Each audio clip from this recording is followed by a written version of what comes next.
ओम।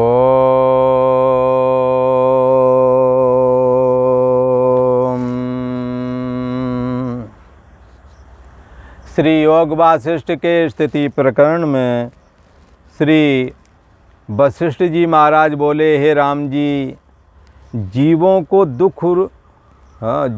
दुख रूपी आरे से कटते जब ज्ञानवान देखता है, ये दुख रूपी आरे से, ये सभी लोग, आरे का मतलब होता है एक काटने वाली, लकड़ी काटने वाली, एक दांत वाली एक वो होती है जिसके द्वारा लकड़ी काटी जाती है। तो आरे से आरा रूपी दुख, कई दुख बड़े तीखे होते हैं जिससे दुखी लोगों को देखकर ऐसा लगता है मानो इसे किसी ने आरे से काट दिया हो। और जब कोई दुखी हो और अगला आदमी उसको दुख को समझता है और खुद पूरा स्वस्थ हो, तो सोचता है भगवान ने हम पर बड़ी कृपा की, देखो तो ये कितना दुखी है, हमारे ऊपर शुक्र है जो मैं इन दुखों से बच गया हूँ।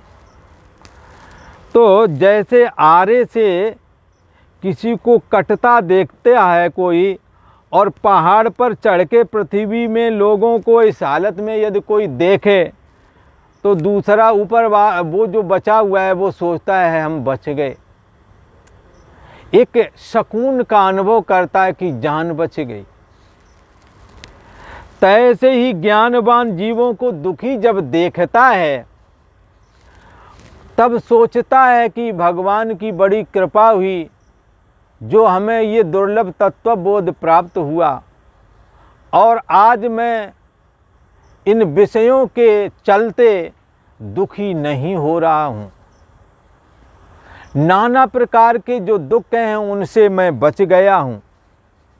तो ज्ञानवान जीवों को दुखी देखता है, तब अपने को आत्मस्थ देख करके, अपने आत्मा की स्थिति का विचार करके जान जाता कि अब हमें कोई दुख ना होवेगा। जो दुख अज्ञानी को होते हैं विषय लोलुपता में पढ़ करके, राग द्वेष में पढ़ करके, वो दुख अब हमें ना होवेंगे, क्योंकि मैं देहाभिमान से रहित हो गया हूँ और आत्मा में हमारी दृढ़ स्थिति बनी हुई है।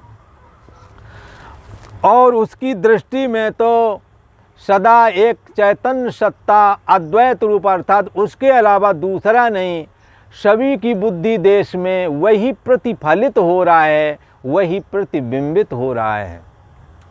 जैसे मिट्टी के बनाए हुए कुम्हार के द्वारा कुल्हड़, सकोरा, घड़ा, सुराही आदि जितने भी बर्तन बनाए गए हैं, इन सभी में एक मिट्टी ही सब में समाई हुई है। आमनी नहीं, द्वैत मन दूसरी कोई वस्तु उसमें नहीं है। मिट्टी अद्वैत रूप है, सभी घड़ों में एक मिट्टी ही होती है। ऐसे ही हमारे सबके अंदर में एक चैतन्य सत्ता आत्मा ही समाया हुआ है। और आत्मा आनंद की अपेक्षा से, आत्मा का एक ऐसा आनंद है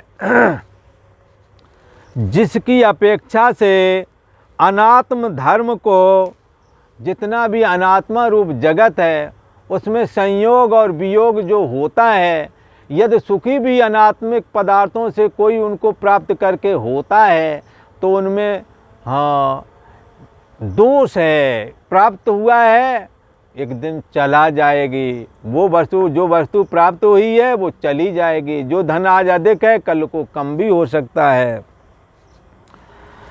आत्मानंद की अपेक्षा से अनात्म धर्म को दुखी देखता है। अनात्मा का आश्रय लेने वाला जो कोई भी है उसमें वो ऐसा विचारता है, ये बेशक अभी प्रफुल्लित हो रहा हो, कल को ये दुखी तो जरूर ही होवेगा। जैसे किसी की बारात जा रही थी और उस बारात को जाता हुआ देख करके एक साधु भी वहीं से होकर के भिक्षा मांगने के लिए जा रहे थे। घोड़े पर चढ़ा हुआ दूल्हा जा रहा था दूल्हे ने फक्कड़ साधु को देखा, कहने लगा जिंदगी ताप ली है, देखो हम ब्याह करने जा रहे हैं, हाँ बहू लाऊंगा, पत्नी लाऊंगा, पता नहीं क्या क्या उसका मन में ख्याबी पुरा ली, हाँ उसके अंदर भरी पड़ी थी। ख्याल में आनंदित हो रहा था। साधु ने कहा हाँ जहाँ तुम जा रहे हो वहाँ हो कर के मैं लौट आया हूँ, वहाँ कुछ मिला नहीं हमें, तब मैं भगवान का चिंतन में लगा हुआ हूँ, तुम भी हो आओ, शायद तुम्हें कुछ मिल जाए, पर मिलने वाला तो है नहीं। अभी तक जितने गए सब खाली हाथ ही आए हैं, हम भी खाली हाथ आए। तब बाद में सोचा क्या करें, अता तो ब्रह्म जिज्ञासा, तब मैंने ब्रह्म की जिज्ञासा की और परमात्म चिंतन किया, और ऐसा कोई दुख नहीं जो हमों ना उठाया हो। कौन जौन जन्मा जहाँ नाई, मैं खगेश भ्रम भ्रम जगमाई। ऐसा कौन सा दुख है जो हमों ने नहीं उठाया है, ऐसा कौन सा शरीर है जो हमें प्राप्त नहीं हुआ है। सारा हमने देखा, संयोग वियोग देखे हैं, बड़े बड़े हे उपादेय देखे हैं हमने, परंतु जो सुख साधु संग में, जो सुख परमात्मा के चिंतन में, जो सुख राग द्वेष से रहित होकर के जीवन जीने में, हरि भक्ति में जो सुख है वो सुख कहीं नहीं मिला। सुखी न भयऊ अभई की नाई, जैसा अब सुख मिल रहा है वैसा तब नहीं मिला जब विवाह करने गए थे। तो क्या है, अनात्म धर्मों को देखता है तो दुखी उन लोगों को देखता है। उनके निश्चय में, ज्ञानवान के निश्चय में तो जीव ब्रह्म, जीवो ब्रह्मैव, जीव ब्रह्म ही है, जीव का स्वतंत्र वजूद है ही नहीं।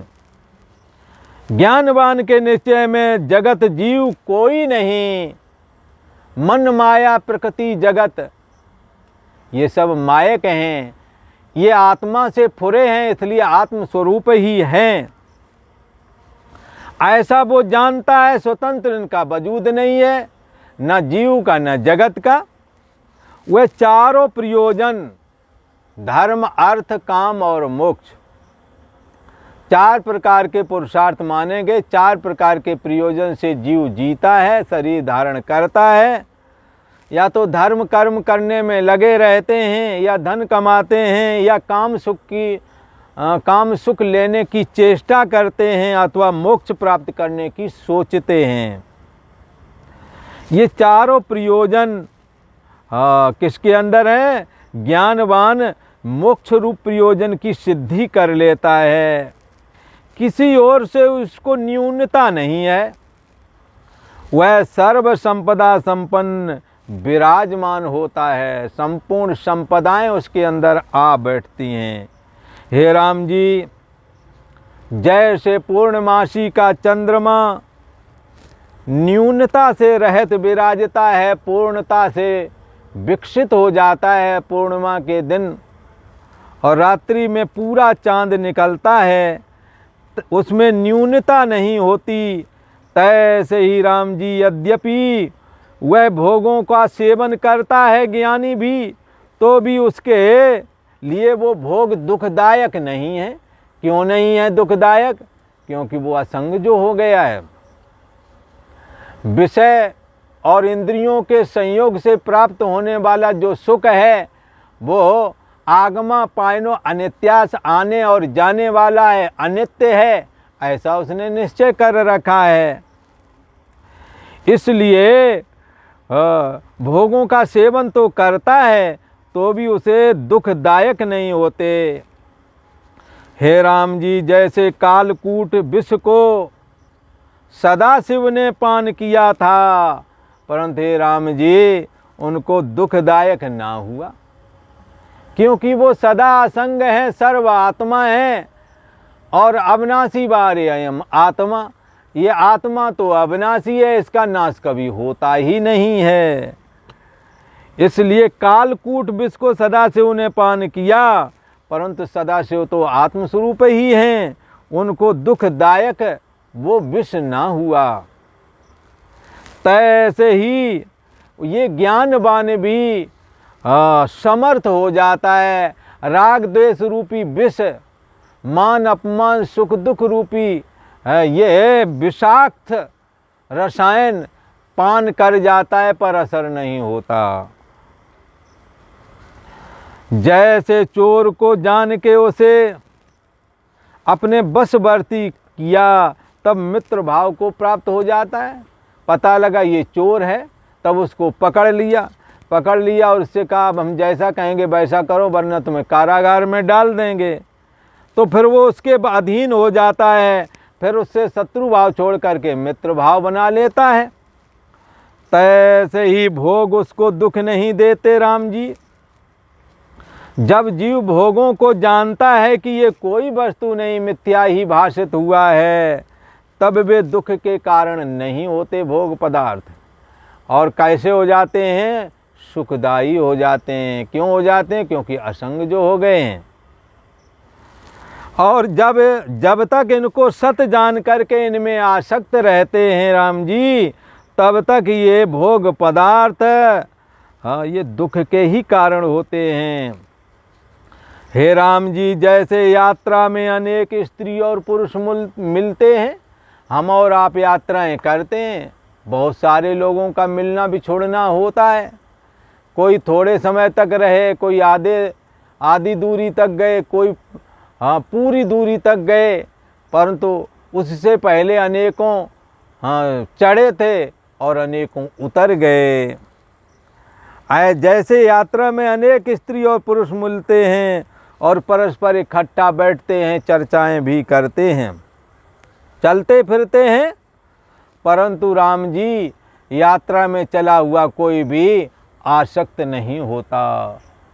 आसक्ति तोड़ देता है, क्योंकि आसक्तिवान पुरुष दुखी हो जाता है। ये यात्रा में जैसे पुरुष इकट्ठे बैठते चलते फिरते हैं, परंतु आपस में आसक्त नहीं होते, आपस में तो सदा असंगता ही धारण किए रहते हैं। परंतु आगे पीछे ये सभी लोग यात्राओं में चलते हैं। संसार भी एक संसार से परमात्मा की ओर यात्रा करनी है। ज्ञानवान संसार के पदार्थों में अपना चित्त नहीं लगाते हैं। जैसे कोई कासिद किसी देश में जाता है और मार्ग में कई सुंदर रमणीय स्थान देख लेता है और कई मलिन कष्ट के स्थान भी उसे दिखाई पड़ते हैं, परंतु राग द्वेष में परंतु वह क्या करता है? राग और द्वेष किसी में नहीं करता, अपने को असंग रखता है। जैसे तैसे देखता चला जाता है, कहीं से भी अपने को जोड़ता नहीं, अपने को अलग ही रखता है। ज्ञानवान राम जी भोग क्रिया में राग द्वेष से बंधायमान नहीं होता, क्योंकि भोग क्रिया से वो असंग हो गया है। ना कहीं उसका राग है और ना कहीं उसका द्वेष है। उसके सर्व संशय, क्या संशय? जीव ईश्वर ये अलग अलग हैं या एक हैं? जीव ईश्वर का भेद, जीव का भेद। जैसे जीव ये जानवर, जैसे कुत्ता है, घोड़ा है, हाथी, ये जीव का भेद है। जीव ईश्वर का भेद है। जड़ का भेद है। जैसे लकड़ी की कुर्सी और तखत, ये जड़ ही हैं, दोनों पर अलग अलग है। ब्रह्म माया संबंध एक है, अनादि और अनंत परमात्मा है, और उसकी पूर्णा का नाम माया है। और माया और ब्रह्म का जब सामीप्य होता है तो ओंकार रूप परमेश्वर एको हम का प्राकट्य होता है। हाँ, और फिर बहुश्याम प्रजाए, मैं बहुत रूप हो जाऊं, ऐसी जो क्रिया जागती है बहुश्याम प्रजाए, तो बहुत रूप हो जाता है। कौन हो जाता है? शरीर मन इंद्रियों का इनसे असंग हो करके और मन से विषय लोलुपता को हटा करके जो शब्द स्पर्श रूप रसगंध आदि का भोग भी करते हैं और अपने को असंग रखते हैं, सर्व संशय, उसके जितने भी संशय हैं, कौन सा, कि कर्म का बंधन, ये कर्म के बंधन अभी कट जाएंगे, अगर आत्मा को जानने के बाद कि जब मरेंगे तब कटेंगे। जीव ईश्वर अलग अलग हैं कि एक हैं, ये अनेकों प्रकार के संशय। आत्मा सब में एक ही है, जो हमारे में है वही देवताओं में है, वही मनुष्यों में है, सब में एक ही है क्या। इस प्रकार के अनेकों प्रकार के जो संशय हैं वो कट जाते हैं। उनके सारे संशय ज्ञानवान महापुरुष के, तत्वज्ञानी महापुरुष के सारे संशय सम्यक ज्ञान से शांत हो जाते हैं। कोई आश्चर्य पदार्थ उसको इस संसार में नहीं दिखाई देता कि जिसके लिए वो उसको प्राथमिकता दे। हाँ, उसकी वासना के समूह जितने भी हैं, धनपुत्र स्त्री आदि, मकान दुकान आदि, इनसे जो शब्द स्पर्श रूप रस गंध, इससे जो वासना बनती है, ये वासना के समूह उसके नष्ट हो जाते हैं। चक्रवर्ती राजा की तरह वो शोभायमान होता है। जैसे राजा सर्व स्वतंत्र होता है, हर जगह उसकी आज्ञा चलती है, इसलिए उसको महाराजा बोलते हैं। जो साधु महापुरुष, जो संत महापुरुष इस चैतन्य सत्ता आत्मा को जान जाते हैं, उन्हें भी महाराज जी बोला जाता है, क्योंकि ये शरीर मन इंद्रिय आदि से अपने को अलग कर लेते हैं। इनकी आवश्यकता से वो अपने को बंधायमान नहीं होने देते, विषय वस्तु का उपभोग करते हैं, परंतु अपने को असंग बनाए रखते हैं, आसक्ति रहित बनाए रहते हैं। इसलिए उनके सर्व संशय सम्यक ज्ञान से शांत हो जाते हैं और कोई आश्चर्यजनक पदार्थ उनको नहीं दिखाई देता कि जिसके लिए वो जगत को प्राथमिकता दें। और आज इतना ही।